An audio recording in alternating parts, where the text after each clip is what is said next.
शुरू करते हैं जहाँ से हमने छोड़ा था। तो हम यहाँ पर थे कि हमने 2021 के रिव्यूज़ काउंट करने थे। तो जो 2021 के रिव्यूज़ थे, मैं दोबारा जाता हूँ हमारे सेलर सेंट्रल के, यानी कि जो हमारे लॉगिन पेज है उसके ऊपर दराज का। तो यहाँ पर नज़र आ रहा है मुझे, चलो जी ये नज़र आ गया, क्योंकि एक में होते हैं 5, 8 में 40, 40 और 2 42। तो 42 रिव्यूज़ हैं इस बंदे के पास। मैंने किस तरह काउंट किए कि मैंने टैब करता रहा, मैं यहाँ पर आता रहा। एक ये वाला जो फेस होता है, एक वाला जो टैब है, इसके अंदर 5 रिव्यूज़ होते हैं। एक पहला रिव्यू 1 है, 2 है, 3 है, 4 है, 5, तो 5 रिव्यूज़ होते हैं। मतलब 8 को हम 5 से मल्टीप्लाई करें तो 40, और पहले 2 रिव्यूज़ जो हैं वो 2021 के हैं। तो वो इसका मतलब 42 रिव्यूज़ जो हैं वो 2021 के इसके बंदे के पास हैं। मतलब इसके पास 2021 के अंदर आके अच्छा काम होगा। लिस्टिंग एज, इस बंदे की लिस्टिंग एज कितनी है? जैसे हमने बताया था कि पहले वाले बंदे की 22 महीने लिस्टिंग एज है, ठीक है। Order per day last week. अच्छा, ऊपर आप फॉर्मूला देख रहे होंगे, ये ऊपर इस कॉलम के अंदर फॉर्मूला भी लिखा हुआ है। आपने ज़रा आंखें खोल के टैब करना है। ये ऊपर वाला फॉर्मूला जो है, लास्ट, एल का मतलब लास्ट, और डब्ल्यू का मतलब वीक, आर का मतलब reviews, multiply bye 3 divided by 7, ठीक है। लास्ट वीक रिव्यूज़ जो है हमारे पास वो हैं 7। तो 7 को अगर हम मल्टीप्लाई बाय करें 3, 21, 21 को हम डिवाइड करें 7 के ऊपर, 7 मल्टीप्लाई बाय 3 21, 21 डिवाइडेड बाय 7, तो ये हमारे पास 3 ऑर्डर आ रहा है। यानी कि लास्ट पर वीक के हिसाब से हमारे पास 3 ऑर्डर आ रहा है, ठीक है। अच्छा जी, सही है। इसके अलावा यहाँ पर फॉर्मूलाज चेंज होते जा रहे हैं, आप खुद देखते जाएं। दूसरा फॉर्मूला क्या है कि 2 का मतलब second last week reviews multiply by 4। Second last week में हमारे पास 6 रिव्यूज़ थे, 6 मल्टीप्लाई बाय 4 डिवाइडेड बाय 7, तो ये 24 बनता है। एक minute, 6 multiply by 4 divided by 7, तो ये 3.4, यानी कि हमारे पास तकरीबन हम ऑलमोस्ट इसे 4 काउंट कर लेते हैं कि 4 रिव्यूज़ हैं। आगे फिर थर्ड लास्ट वीक रिव्यूज़, 3 का मतलब third last week reviews. Third last week reviews हमारे पास एक रिव्यू है, एक को मल्टीप्लाई करेंगे 5 से, तो एक को मल्टीप्लाई करेंगे 5 से, डिवाइड कर देंगे 7 के ऊपर, तो 1 मल्टीप्लाई बाय 5 डिवाइडेड बाय 7, तो हमारे पास तकरीबन डेली का एक ऑर्डर बनता है रफली। ये थोड़ा कम बनता है, लेकिन मैंने एक, क्योंकि मैंने अराउंड अबाउट करके बना रहा हूँ। तो जो टोटल ऑर्डर हमारे पास बने, टोटल ऑर्डर को हमें कितना काउंट करना है? Order per day, order per day जो लास्ट वीक के ऑर्डर्स हैं उनको हमने 30 से मल्टीप्लाई करना है और लिस्टिंग एज से मल्टीप्लाई कर देना है, ठीक है। बड़ा सिंपल है। जो लास्ट वीक के अंदर हमारे पर डे ऑर्डर आए थे 3, ये जो हमारा पर डे ऑर्डर आ रहा है 3 आ रहा है लास्ट वीक। रिमेंबर यहाँ पर लास्ट वीक जो हमारा लास्ट वीक है उससे मल्टीप्लाई करना है। ये पहले वाला लास्ट वीक है, फिर सेकंड लास्ट वीक है, फिर थर्ड लास्ट वीक है। तो जो पहले वाला लास्ट वीक है उसको हमने 3, हमारा पर डे ऑर्डर आ रहा है 3 मल्टीप्लाई बाय 30, और क्योंकि एक महीने में 30 दिन होते हैं तो लिस्टिंग एज आ जाएगा 3 मल्टीप्लाई बाय 30, और लिस्टिंग एज है 22 multiply by 22। 3 multiply by 30 multiply by 22। इस बंदे ने अभी तक तकरीबन, नहीं ये बहुत ज़्यादा है, ये बहुत ज़्यादा है इसका, ये फॉर्मूला नहीं ठीक बनेगा यहाँ पर, ये बहुत गलत रेशो आएगी इस ऑर्डर की। No no no no no,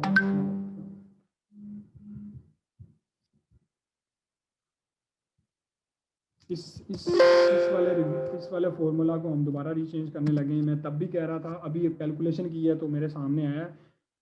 total reviews जो हैं, टोटल रिव्यूज़ जो हमारे हैं, टोटल रिव्यूज़ इस लिस्ट के, सही है, multiply by 3। Simple simple formula, कोई इसमें रॉकेट साइंस नहीं है। जो हमारी इस लिस्ट के टोटल रिव्यूज़ हैं, यानी कि इस बंदे के जो टोटल रिव्यूज़ हैं मल्टीप्लाई बाय 3, सिंपल आसान हल है, बहुत आसान ऑर्डर आएंगे। अगर जो पहले वाला यहाँ पर फॉर्मूला लिखा हुआ था उसके हिसाब से बहुत ऑर्डर बन रहे हैं, इतने ऑर्डर हो ही नहीं सकते, पॉसिबल ही नहीं है दराज के ऊपर इतने रिव्यूज़ के साथ इतने ऑर्डर आए, सवाल ही नहीं पैदा होता। इस बंदे के पास 86 रिव्यूज़ थे मल्टीप्लाई बाय 3, तो इसका मतलब तकरीबन इस बंदे ने 258 ऑर्डर इस बंदे ने कंप्लीट किए हुए हैं, ठीक है। ये मैंने एक बंदे की कैलकुलेशन की है, इसी तरह बाकियों की भी आपने कैलकुलेशन करनी है। हर बंदे की, ठीक है। ये मैंने इस वाले भाई साहब की कैलकुलेशन की है, इस वाले भाई साहब की कैलकुलेशन भी करनी है आपने, इसकी भी कैलकुलेशन करनी है, इसकी भी, हर हर प्रोडक्ट की आपने इसी तरह कैलकुलेशन करनी है यहाँ पर। जैसे ये वाला मैंने एक कॉलम फिल किया है, इसी तरह 10 के 10 लोगों के लिए आपने कॉलम फिल करनी है। ये वाले हर बंदे ने जो प्रोडक्ट करनी होती है वो इसी हिसाब से करनी होती है, ठीक है। तो ये चीज़ है, ठीक हो गया जी। तो एक तो ये हमारे पास चीज़ आ गई जनाबे वाला। अच्छा जी, ये शीट हमारी मुकम्मल हो गई है, हमने कंप्लीट कर दी है, कंप्लीट फिल कर दी है। इसी तरह आपने ये सारी शीट फिल कर देनी है। ओके जी, वेल डन। अगला जो हमारा लास्ट शीट है वो है इन्वेंट्री ट्रैकिंग। इन्वेंट्री ट्रैकिंग के अंदर क्या आता है जनाबे वाला, इन्वेंट्री ट्रैकिंग के अंदर पहले प्रोडक्ट का नाम है। मिसाल के तौर पे मेरी जो पहली प्रोडक्ट है उसका नाम मैंने ये वाला है, मैंने पूरा नाम ही कॉपी कर लिया, ठीक है जी। मैंने पूरा नाम कॉपी किया और इसके बाद वो कहता है डे 1 का स्टॉक कितना है। अब मैंने इसका स्टॉक किस तरह चेक करना है, स्टॉक चेक करने के बहुत सारे मेथड हैं। मेरा रिकमेंडेड मेथड ये है कि आप कंट्रोल यू करें, कंट्रोल प्लस यू। तो जब आप कंट्रोल प्लस यू करेंगे तो कंट्रोल एफ करें, आप इसके ऊपर लिखें स्टॉक। तो ये थोड़ा टाइम लेगा, हर सिस्टम के ऊपर डिपेंड करता है कितना टाइम लेता है।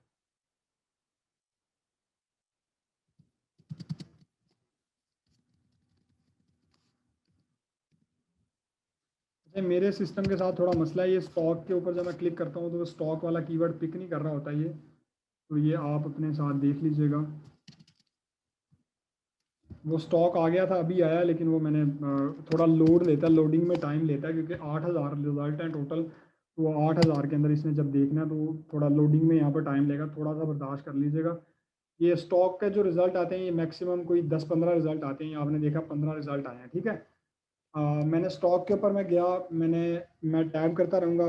ये दूसरा स्टॉक है, तीसरा है, चौथा है, पांचवा है, छठा है। अब मैंने छठा स्टॉक किया है तो इसका स्टॉक मुझे ये दिखा रहा है 19। यानी कि इस जब मैं छठे स्टॉक के ऊपर आऊँगा, आपने छठे स्टॉक को ही ट्रैक करना है। बाज़ दफ़ा जब वेरिएशन ऐड होती है ये थोड़ा सा ऊपर नीचे बताता है, लेकिन जो इसका स्टॉक है वो 19 है, ठीक है। जो इसका स्टॉक है वो 19 है। तो ओके जी, मुझे पता चल गया इसका डे 1 का जो स्टॉक है वो 19 है। इसी तरह मैंने अगले बंदे का भी फाइंड करना है। लेट्स सपोज मैं अगले बंदे का भी फाइंड कर ही लेता हूँ, अभी कोई मसला नहीं है। ये वाला भाई साहब है, मैंने इसका भी कंट्रोल यू किया और फिर मैंने कंट्रोल एफ किया, फिर मैंने स्टॉक पे क्लिक कर दिया। तो इसका 12 स्टॉक आ रहा है, तो मैंने छठे पे जाना है। सही है जी, मैंने छठे पे जाना है। जब मैं छठे के ऊपर आया, ये वाला छठा स्टॉक बनता है, तो स्टॉक के ऊपर 10 बता रहा है मुझे। ये मुझे कह रहा है कि 10 स्टॉक हैं इसके ऊपर। तो मैंने ठीक है, मैंने यहाँ पर 10 स्टॉक लिख दिया। इसी तरह मैं अगले दिन आऊँगा, डे 1 है, अगले दिन आऊँगा, मैं इसके ऊपर अगले दिन में आके लिखूँगा कि कितना बनता है। अभी के लिए मैं अज्यूम कर रहा हूँ, मैं अपनी कैलकुलेशन बताता हूँ, ठीक है। मैं अज्यूम मैंने करना है, इस बंदे के पास एवरेज डेली के अज्यूम कर लो 10 ऑर्डर, 7 ऑर्डर आ रहे हैं या 5 ऑर्डर आ रहे हैं, तो इसका स्टॉक अभी 19 है। क्योंकि हमने आगे वाली कैलकुलेशन पूरी करनी है तो इसलिए मैं आपको समझा रहा हूँ, ठीक है। जिस दिन पहले दिन आपने पहले दिन का स्टॉक डालना है, उसके साथ ही आपने कुछ चीज़ें डालनी है, रिव्यूज डे 1। तो आज के दिन जब हम इस बंदे को ट्रैक कर रहे हैं, पहले वाले बंदे को, तो इसके पास 86 रिव्यूज लाइव हैं। ये दोबारा मैं यहाँ पर दिखा देता हूँ आपको, 86 रिव्यूज लाइव हैं, ठीक है। तो मैंने यहाँ पर डे 1 के रिव्यूज लिख दिए 86। तो ठीक है, ये मैंने लिख दिया। डे 1 की जो प्राइस है वो, इसकी प्राइस जो है वो 175 है, 175 डे 1 की प्राइस है। ठीक है। नंबर ऑफ क्वेश्चन जो हैं, वो नंबर ऑफ क्वेश्चन कितने हैं इस बंदे के ऊपर, 29 क्वेश्चन है इसके ऊपर, ठीक है। ये नज़र आ रहा है आपको, तो मैंने यहाँ पर लिख दिया है। इसके पास 29 क्वेश्चन हैं। सेलर टाइप क्या है, अगर ये सेलर FBD होता तो FBD वाले यहाँ पर शो हो जाते हैं अलग से ना, यहाँ पर एक ऑप्शन बना होता है, मैं आपको दिखाता हूँ। मिसाल के तौर पे मैंने FBD पे क्लिक किया, फुलफिल बाय दराज, किधर गया भाई, मैंने फुलफिल बाय दराज क्लिक किया। फुलफिल दराज पे क्लिक करने के बाद मैं इसको ओपन कर लेता हूँ, इस लिस्ट को। जैसे मैंने इस लिस्ट को ओपन किया तो मुझे यहाँ पर एक ऑप्शन नज़र आ रहा होगा, लेफ्ट साइड पे ही नज़र आ रहा है, फुलफिल बाय दराज। यानी कि इसका मतलब ये दराज के वेयर हाउस में ये सामान पड़ा हुआ है, तो इसलिए ऑब्वियसली फॉर श्योर ये FBD है, क्योंकि इसके ऊपर ऑर्डर्स आ रहे हैं। ठीक हो गया जी। तो ये मैंने, ये वाला FBD नहीं है, ये FBM सेलर है, तो मैंने यहाँ पर लिख देना है FBM, फुलफिल बाय मर्चेंट। ठीक हो गया जी। अच्छा, इसी तरह मैंने ये तो मेरा वो काम है जो मैंने डे 1 में करना है। डे 1 में मैंने सबका स्टॉक चेक करना है और डे 1 के रिव्यूज़ लिखने हैं, डे 1 की प्राइस लिखनी है और नंबर ऑफ क्वेश्चन लिखने हैं, सेलर टाइप लिख देनी है। ये मेरा डे 1 का काम है, ठीक है। इसके अलावा मैंने क्या करना है, इसके अलावा मैंने ये करना है कि अब मिसाल के तौर पे मैंने पूरे 7 दिन की ट्रैकिंग कंप्लीट कर ली है। मैं कहता हूँ अगले दिन इस बंदे ने कुछ स्टॉक ऐड किया था तो यहाँ पर 100 आ गया। 100 के बाद इस बंदे ने 100 के बाद इसके मिसाल के तौर पे इसके 5 यूनिट बिक गया 95। अगले दिन इसके अज्यूम कर लो इसके हम अज्यूम कर लेते हैं कि इसके 6 यूनिट बिक गए, हम 79 लिख देते हैं।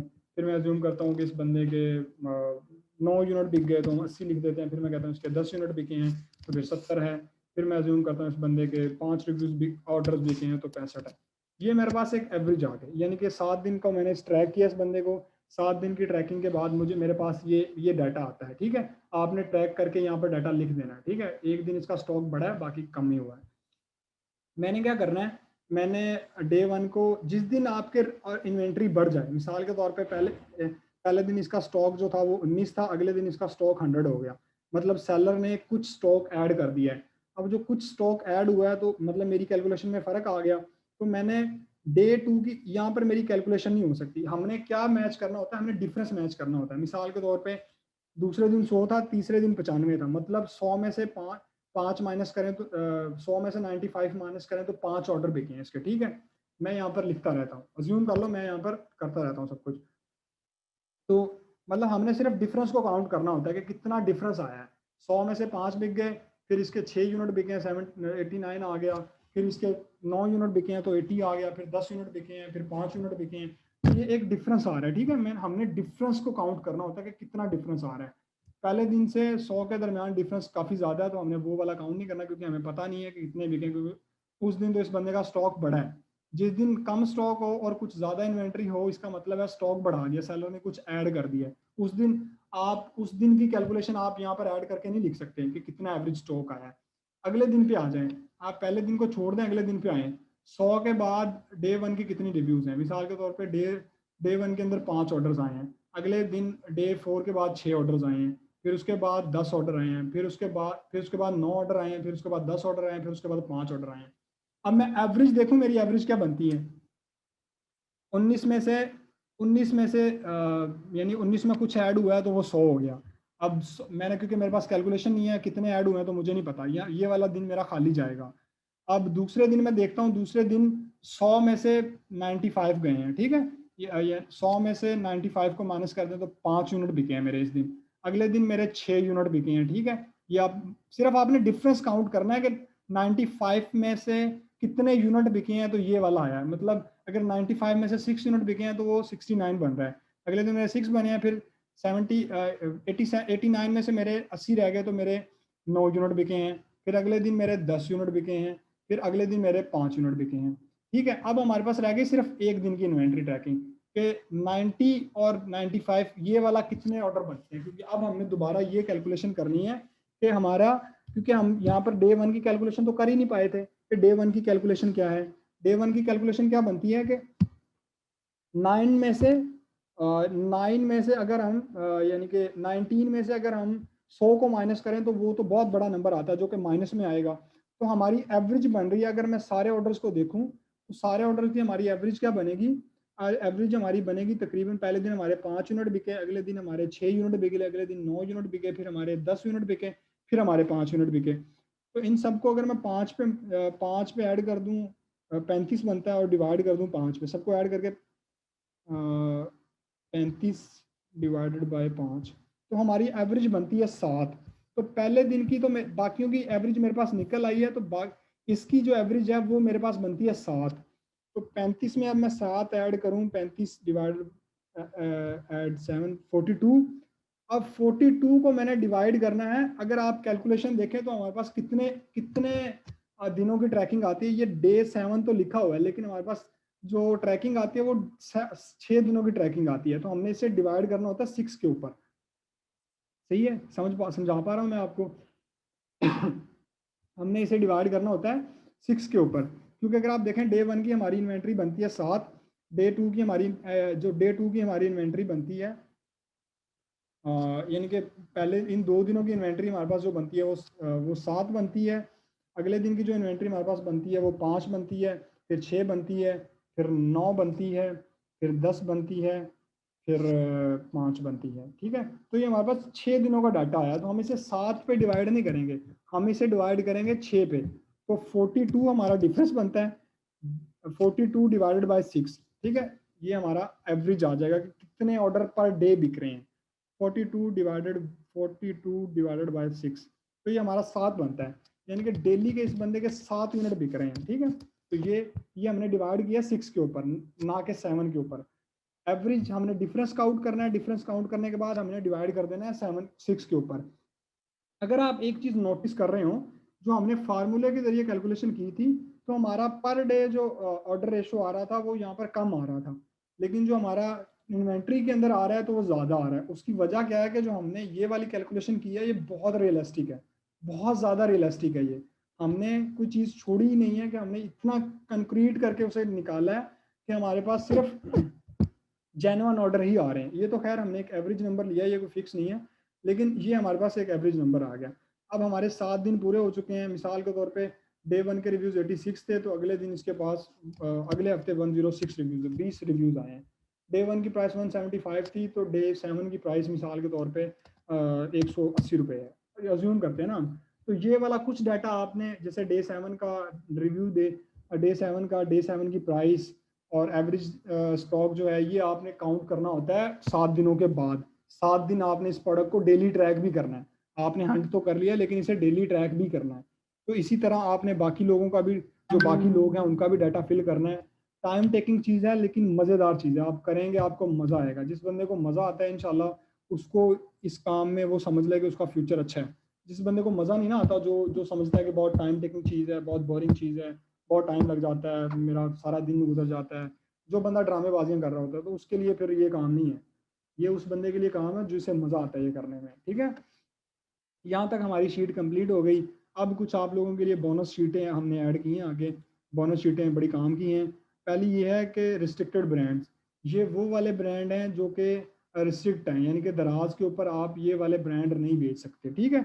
अगर किसी बंदे का ये वो है, ये जो लिस्ट है, ये अपडेट जो आई थी, ये 10 अगस्त की लिस्ट है, यानी कि 2020 की है। ये ऑलमोस्ट 1 साल पुरानी लिस्ट है। अभी कुछ और ब्रांड भी इसके अंदर ऐड हुए हैं, तो वो आप देख लीजिएगा। वो दराज यूनिवर्सिटी से मिल सकते हैं, या फिर आप सेलर चैट के ऊपर जाएं, कस्टमर सपोर्ट के ऊपर, जो सेलर सपोर्ट है उसके ऊपर जाएं, उन्हें कह दें कि हमें वो ब्रांड की लिस्ट दे दें जो रिस्ट्रिक्टेड ब्रांड है, तो ये आपको पता चल जाएगा, ठीक है।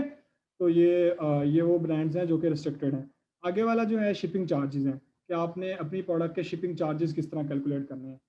अगर आपने देखा हो तो यहाँ पर जर्नल इंफॉर्मेशन के अंदर मैंने एक यहाँ पर चीज़ ऐड की थी जो थी शिपिंग चार्जेस। ये शिपिंग फ़ी नज़र आ रहा है आपको? शिपिंग फ़ी किस तरह कैलकुलेट करनी है? शिपिंग फ़ी आपने कैलकुलेट करनी है, जब आप शिपिंग चार्जेस के ऊपर आएंगे तो ये देखें, डेस्टिनेशन जो आपकी है वो इस्लामाबाद रावलपिंडी है, और जो आपका ओरिजिन है वो कराची, लाहौर, इस्लामाबाद है, ठीक है। यानी कि अगर आप अपना सामान जो है वो आपका जो सामान है, अगर आप कराची, लाहौर और इस्लामाबाद से भेजेंगे, यानी कि कराची से अगर आप इस्लामाबाद भेजेंगे या कराची से कराची भेजेंगे, तो आपको 49 रुपीज़ पड़ेगी, अगर आपका वेट जो है वो 0.5 ग्राम से कम है, ठीक है। और अगर आप लाहौर से लाहौर भेजेंगे तो सेवन, यानी कि अगर आप इस्लामाबाद से लाहौर से इस्लामाबाद भेजेंगे तो वो तकरीबन 75 रुपीज़ पड़ेगा। इस्लामाबाद से इस्लामाबाद भेजेंगे तो वो तकरीबन 45 रुपीज़ पड़ेगा। इसी तरह वेट अगर आपका आधा किलो से लेकर 2 किलो के दरमियान में है तो ये वेट पड़ेगा।